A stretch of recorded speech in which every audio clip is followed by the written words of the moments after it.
Now, my dear students, in our last lecture, we have discussed electric field intensity. I remind you once, electric field intensity at a point due to a point charge. Electric field intensity at a point due to a point charge. This is just to remind you about the previous class. Here is the point charge plus Q. At the distance R, at the point P, let us say the electric field intensity we have to determine, that is E is equal to 1 by 4 pi epsilon naught Q divided by R square. This formula already we have discussed in our last class. I told you that I have reminded you this about this formula. Now its SI unit, as I was telling, that is its SI unit is Newton per coulomb. Why? Because it is the force experienced by the unit charge, unit test charge. That's why. Okay, no problem. Already we have done it. This is the formula. Here 1 by 4 pi epsilon naught was written as small k. You remember, I remind you again, it is 1 by 4 pi epsilon naught. It was like this. This was. Now, one more thing I want to tell you here. If I ask you what is electric field intensity? Electric field intensity is the Coulomb's force experienced by unit test charge. Then, what is the electric force or electrostatic force experienced by unit test charge placed at a particular by any charge, by any charge at a particular point. Let us see, we consider it like this. Coulomb's force experienced by a charge plus Q, okay, placed at P. Just try to understand. Here E is what? It is the Coulomb's force experienced by unit test charge placed at point P. What is the Coulomb's force experienced by a charge plus Q placed at the point P? That is, we write F is equal to, I hope you are agreed, it should be Q into E. Because if the force experienced by unit test charge is only E, then by the charge plus Q, suppose plus Q, this plus Q charge, then it should be this. Alright? If we consider, I remind you once, if we consider only magnitude wise, then it will not be given. It is for the magnitude. But you all know that force is a vector quantity. Always. If I consider it vectorially,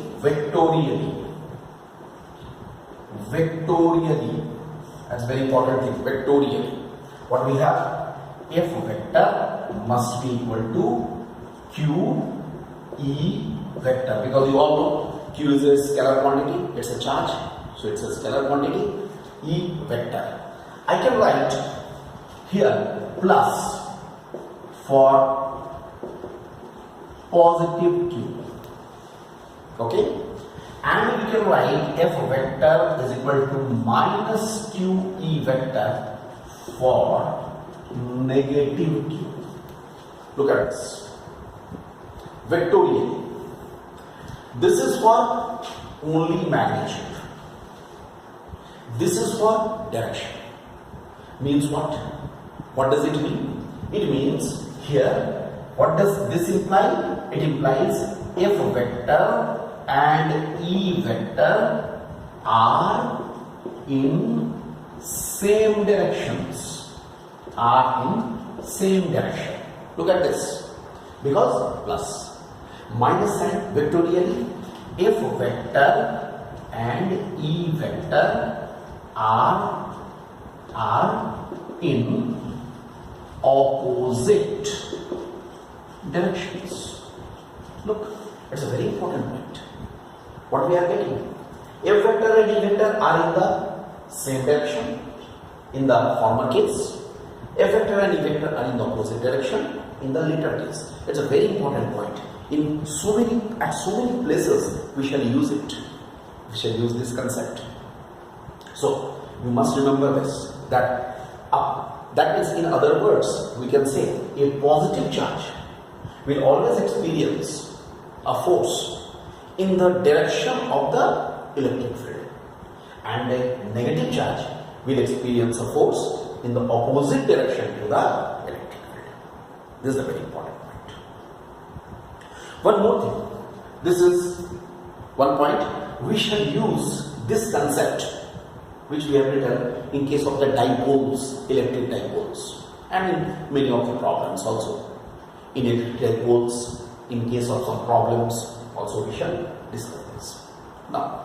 Now let us consider a very important part of it, that is, what is the direction of the electric field at a point? Means, what I want to say. I hope you have written all these things. These things you must make a note of it, of these things. You just write it down. And now we are coming to, let us now come to the direction about which here, this is the +2 charge. I am coming again to this situation, in the above situation here, where the point P is here, the concerned point where the electric field is E. It is the magnitude. If I ask you, what is the, try to understand my question. If I ask you, what is the direction of the electric field at the point P due to this point charge? Understood what I want to say? I want to say the magnitude of the electric field at the point P is this. I am talking about the direction. What should be the direction of the electric field intensity at this point P?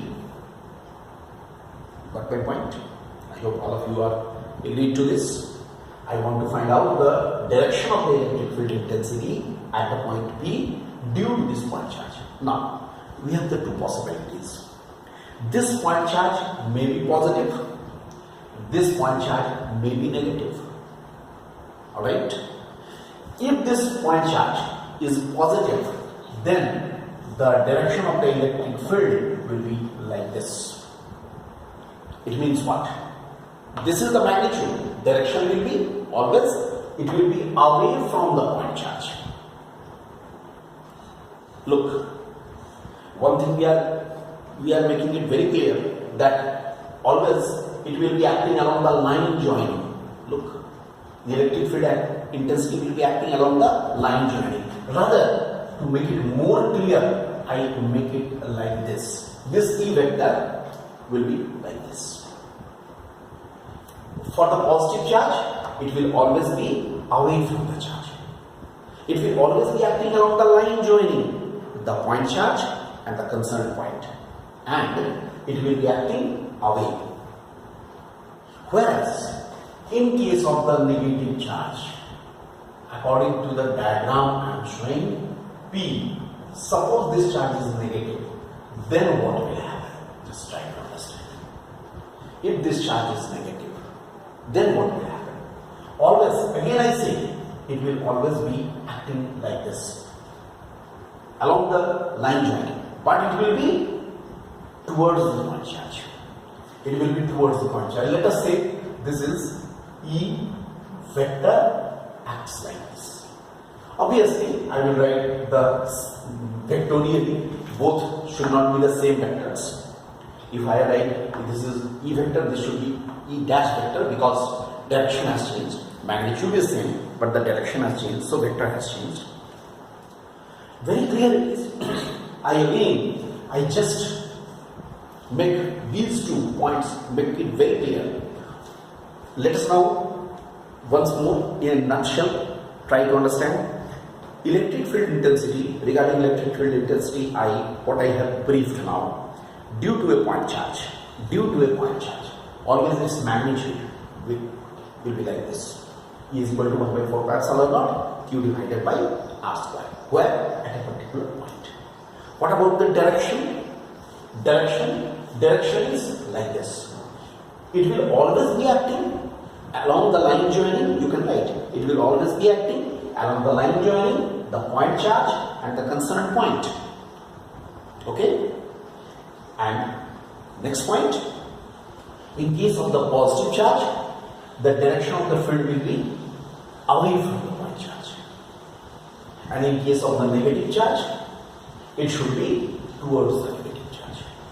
Look, but mind this, in both the cases, I am repeating again and again that its direction will always be here, given as like this, but it will always be acting along the line joining the point charge and the concerned point. In both the cases. In case of the positive charge, away from the point charge. In case of the negative charge, towards the point charge. This is a very important point. And secondly, we have discussed this. If any other charge is placed at this point P, then what will happen? We have seen. These concepts are very important. We shall discuss now. We shall now discuss after this. In the next lecture, we shall discuss regarding the numericals. How to handle the numericals based on the electrostatics. Because based on the electrostatics, the numericals are very important.